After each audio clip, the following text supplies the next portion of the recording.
senhor tem 10 minutos. Ele vai colocar o PowerPoint ali.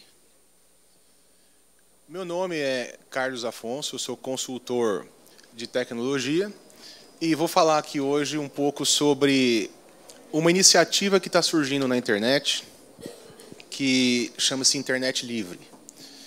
Está tendo muita discussão aqui sobre quem está interessado em fake news, né? Tem alguém interessado em não combater fake news? Será verdade isso aí? Então vamos em frente, né? Ah, tá, obrigado. Então vamos imaginar, por exemplo, a Copa do Mundo de 2018, todo mundo começa a falar na pós-violência, né? Vamos imaginar, apenas como um exemplo. E, de repente, precisamos resolver esse problema, né? De uma forma ou de outra. E, como uma hipótese, a gente descobre que o Putin está querendo combater isso aí, com regras mais rígidas. Só que os juízes vão ser russos. Ou russos naturalizados, alemães, franceses. Será que dá para acreditar nisso aí? Pode passar, por favor. Isso.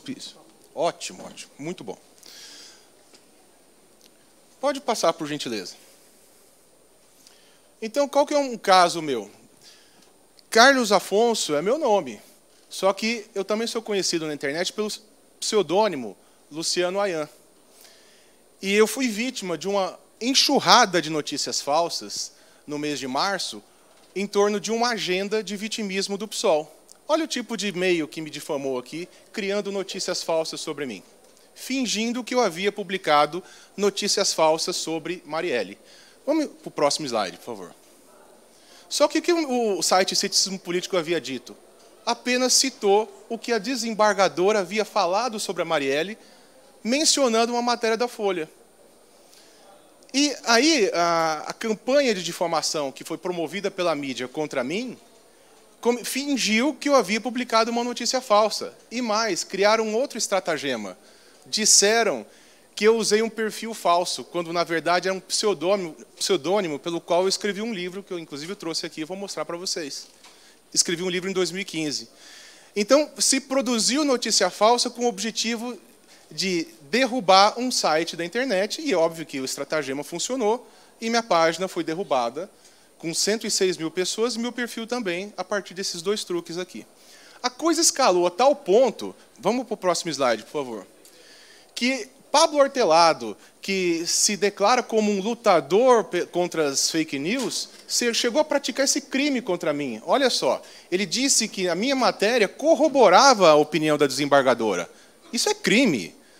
Ele cometeu um crime aqui. Ele está me acusando de cometer um crime. Isso aqui tem ata notarial para isso aqui. Isso aqui está na mão do meu advogado. Nenhum fact-checker apareceu para dizer isso aqui, ó. Falso. Luciano Ayan não corroborou a fala da desembargadora. A gente tem fact-checker para quê? É para se omitir numa situação dessas?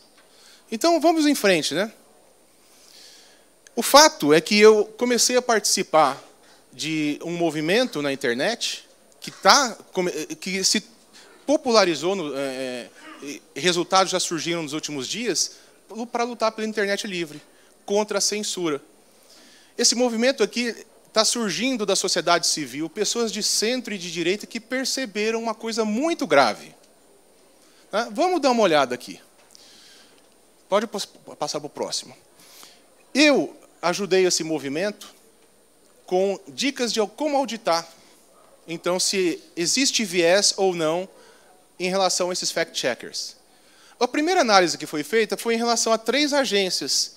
Aqui, a primeira agência pública, a segunda agência aos fatos e a terceira agência Lupa. Essas duas últimas têm contrato com o Facebook, como todo mundo aqui já sabe, né? A agência pública de jornalismo investigativo tem a agência Truco. Ninguém aqui quis atacar ninguém, mas nós temos que entender o perfil de cada um. E o perfil mostra isso. 36 pessoas avaliadas, não temos uma que seja de centro ou de direita. Uma sequer. Dá para ir, então, para uma Copa do Mundo onde todos os juízes são russos? Ou são de extrema esquerda ou são de esquerda. Mas, enfim, vamos ver se isso aqui, então, resulta em viés. Para o próximo slide. Isso aqui ninguém ainda viu, tá? Só algumas poucas pessoas viram e, em breve, isso aqui vai estar publicado em site. E também eu dei dicas de como o pessoal fazer isso aqui. Nós avaliamos para o mês de abril 176 checagens da agência aos fatos e da agência Lupa. E por esses critérios aqui, post, agência, data, item de checagem, qual o benefício que ele gera para uma agenda? As 3 agendas, extrema esquerda e esquerda, é uma das agendas, agenda mista e centro e direita, outra agenda. E se tem distorção na checagem? Qual é a distorção? A principal é a ampliação indevida. É você exagerar a afirmação de uma outra pessoa, refuta essa versão exagerada e finge que refutou a versão original. Enfim, olha um exemplo aqui só. Por exemplo, aqui, essa é uma questão do Temer. O checador muda os critérios para tratar inflação mensal como se fosse inflação anual, sem que não houvesse nada na afirmação de Temer dizendo que se tratava de inflação mensal. Distorção. Para que isso? Para beneficiar uma agenda em torno da outra. Cada vez que conta alguém que é de direita como mentiroso, quem que se beneficiou? A esquerda. Né? Esse é um exemplo de critério. Então, cada checagem tem um benefício para uma das 3 agendas. Então, observem só, vamos para o próximo slide. Um exemplo de absurdos aqui que a gente vê. Né? Por exemplo, a agência Lupa. Lula dizendo, eu sonhei governar esse país criando milhões de empregos. Verdadeiro. Como é que você valida um sonho como verdadeiro? Isso é uma piada, né? Isso é gozação. Agência Lupa também. Perfil do TRF no Twitter curte chantagem do general Vilas Boas ao STF. Verdadeiro. Ué, cadê a chantagem? Isso é uma opinião que converteram num fato para poder dizer que era verdadeiro para beneficiar a agenda. E é engraçado aqui, olha que absurdo. Cara do Lula aqui, o que tem a ver a cara do Lula nesse post sobre TRF4? Acho que algum ato falho aqui, né? Então vamos para o próximo slide. Olha só, então, quem se beneficia nessa situação toda.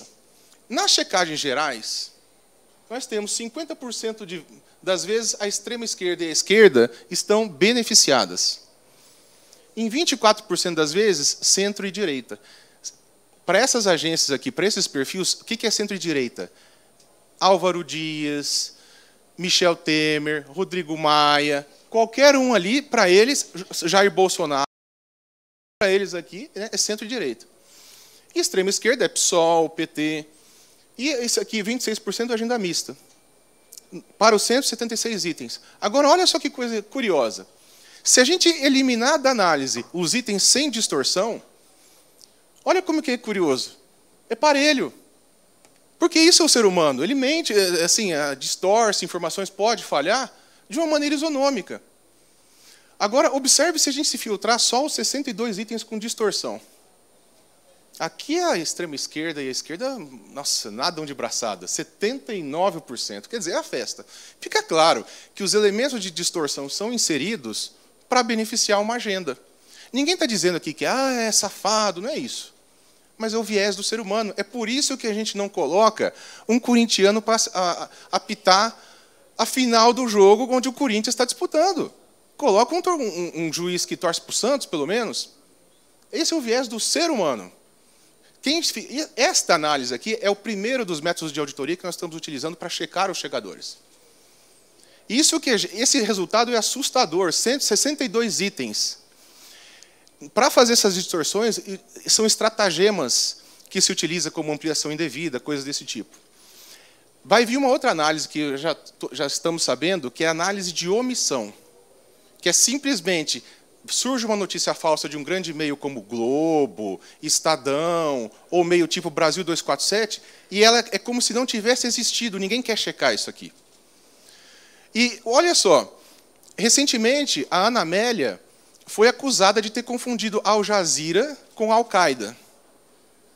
Qual checador, qual dessas organizações de fact-checker foi proteger a Ana Amélia? Não tem interesse. Aí é omissão. A omissão tem um papel poderoso. Aguardem que novos relatórios aí vão surgir em breve. E, enfim, podemos ir para frente. O que a gente só pede, então? Tem 40 segundos. Obviamente, o sistema de fact-checking está sob suspeita. Isso é muito claro. Precisamos de transparência nesse tratamento, então, de todas as informações. Nós queremos saber, passo por passo, o que está acontecendo. Isonomia no tratamento dos usuários, conforme prega o Marco Civil, colaboração na busca da melhor qualidade da informação e direito ao contraditório. Ou seja, tudo que nós não vimos até agora. É uma pena. Então, tem muita água para passar debaixo dessa ponte e a gente espera, então, contribuir com isso aí, com esse tipo de debate. Obrigado, essa era a minha apresentação. Essa questão do estudo da USP foi divulgado desde 2016 a notícia de que havia um estudo da USP falando de 10 sites de notícias falsas. Essa notícia ela foi compartilhada mais de 200 mil vezes. Foi compartilhada por meios de comunicação como Brasil 247, Diário do Centro do Mundo, foi citada até pelo ministro do TSE, Luiz Fux, e está num projeto de lei sobre notícias falsas, ao que parece, da deputada Érica Cocai. Quer dizer, cita um estudo da USP que não existe. A USP negou a existência desse estudo. Olha que coisa. Né? Falar sobre criminalização de notícias falsas utilizando um falso estudo da USP. Então, aí entra a minha questão sobre transparência.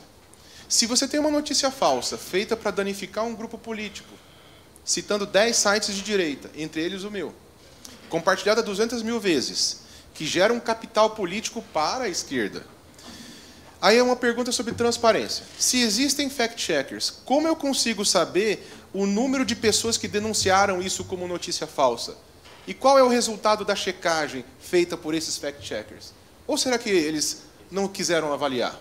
Qual é a transparência? Tem um ticket que alguém clicou ali, ó, é notícia falsa, e eu sei o resultado dessa checagem? Então, esse processo não é nem um pouco transparente.